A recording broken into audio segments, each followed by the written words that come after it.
I got one for everyone. So I did not look up FSU's number, but the ESPN released floors and ceilings for everyone. What are the reasonable floor and ceiling win totals for Florida State? I think floor is 8. I'd probably say 8.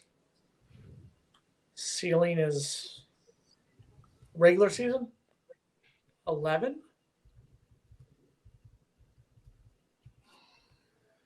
I mean, I think it all depends on this first 4 games. We talked about it when the schedule came out.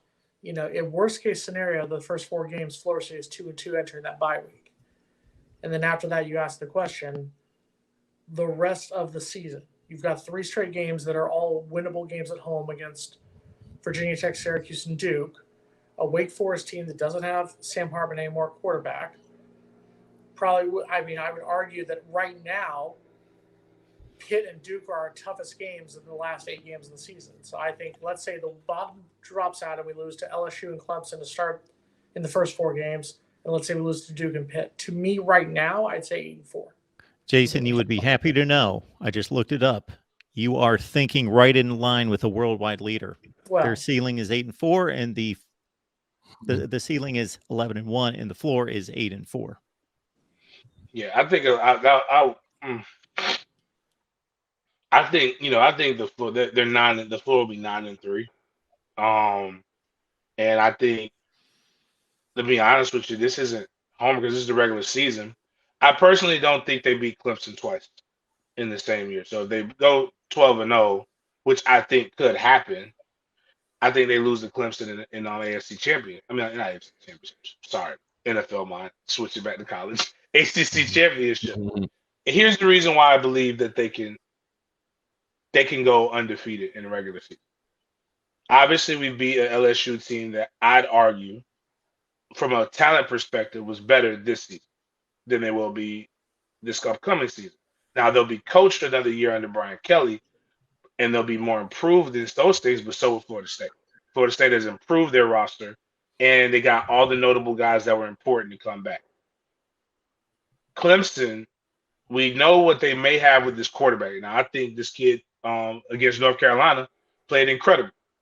But against the bowl game, when the team had an opportunity to game plan against them, he didn't. I think that doesn't mean he's going to be bad.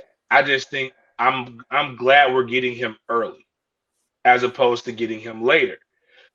You've got two premier, or one premier pass rusher, one budding pass rusher, with a bunch of guys that are going to be coming back. And Clemson hasn't recruited as strong as they have, on top of the fact that they got a new offense, and their offense hasn't been clicking like it should have been.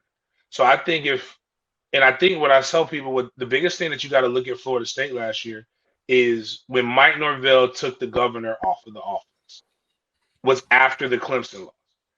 Florida State's offense looked so much more explosive in the latter half of the season than they did especially when they did in that 3-game skid. I think that's the new case. And I also think Jordan Travis's mindset coming back into this season wasn't to just, I don't even care if it was just to win compete for a national championship and win an ACC. It's a team game that has to be played with a little bit of selfishness. His mentality coming back is, I've got to get drafted. And the only way that that's going to happen is if he becomes the X factor that I believe he can be, and with the ability to take over games. And I think and with Trayshawn Ward being gone, you'll probably see more of an emphasis on him actually pulling the ball and scrambling more. If he does that against Clemson, if he does that against North Carolina State, I do believe Florida State wins those 2 games. I think our offense will help our defense, and that's the reason why I believe Florida State can go 12-0. But I do believe Clemson will be the team that they will meet in the ACC championship. They beat them early. I don't know. It's very difficult to beat the same team twice in the season.